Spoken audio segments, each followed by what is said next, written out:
DD வந்து எது கட்சி ஆரம்பிச்சாரு? அவரு எடப்பாடியை காலி பண்ணுவேன், எடப்பாடி துரோகி, எடப்பாடி துரோகி பன்னீர்செல்வம், துரோகி பன்னீர்செல்வத்தை நான் காலி பண்ணுவேன்னு எத்தனை ஒரு வருஷத்திற்கு 5000 தடவை சொல்லியிருப்பாரு. அப்புறம் கொஞ்சம் கூட வெக்கமே இல்லாமல் அவர் வந்து ஒண்ணு இல்ல, அவருடைய ஊரு திருத்துறைப்பூண்டியில போய் கேட்கட்டும். இந்த மாதிரி நான் வந்து 9 வருஷமா இந்த மாதிரி ஒரு கட்சி ஆரம்பிச்சு துரோகி பன்னீர்செல்வத்தை வெளியேற்றுவேன் நான் 100 தடவை பேசியிருக்கேன் தினமும். நான் இன்னைக்கு போய் அதே பன்னீர்செல்வத்தை முதலமைச்சராக்க நான் போய் கவர்னர் மாளிகையில போய் ஒரு எம்எல்ஏ உடைய சீட்டை தூக்கிட்டு போனேன்.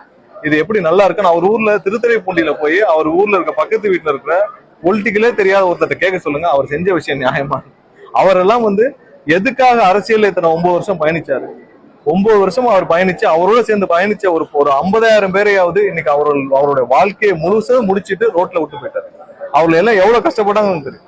அவர்கள் அனைவரும் இவருக்கு பின்னாடி பயணிச்சு ஒவ்வொரு நாளும் இவரை ஏர்போர்ட்ல ரிசீவ் பண்றதுக்கும் சென்ட் ஆஃப் பண்றதுக்கும் இவர் பின்னாடியே சுத்தி ஆயிரக்கணக்கில் லட்சக்கணக்கில் இழந்து அவர்கள் 50,000 பேராவது குறைஞ்சபட்சம் அவர்கள் வந்து நடுத்தருவில் நிற்கிறார்கள். இவரை மாதிரி பலர் வந்து இன்னைக்கு அவர் சொன்னதுக்கே சொல்றாங்க, எதற்காக இந்த பிரச்சனை வந்து எடப்பாடியும் ஸ்டாலினும் ஒன்னா சேர்ந்து கட்சியில பயணிக்க வச்சா யார் ஒத்துப்பா? இது மக்களுக்கு கொடுத்த தீர்ப்பா? எடப்பாடியும் ஸ்டாலினும் ஒன்னா சேர்ந்து ஆட்சி அமைக்கணும் மக்கள் கொடுத்த தீர்ப்பா? மக்கள் கொடுத்த தீர்ப்பு எங்களுடைய தலைவர் அண்ணன் விஜய் அவர்கள் முதலமைச்சர் ஆகணும்.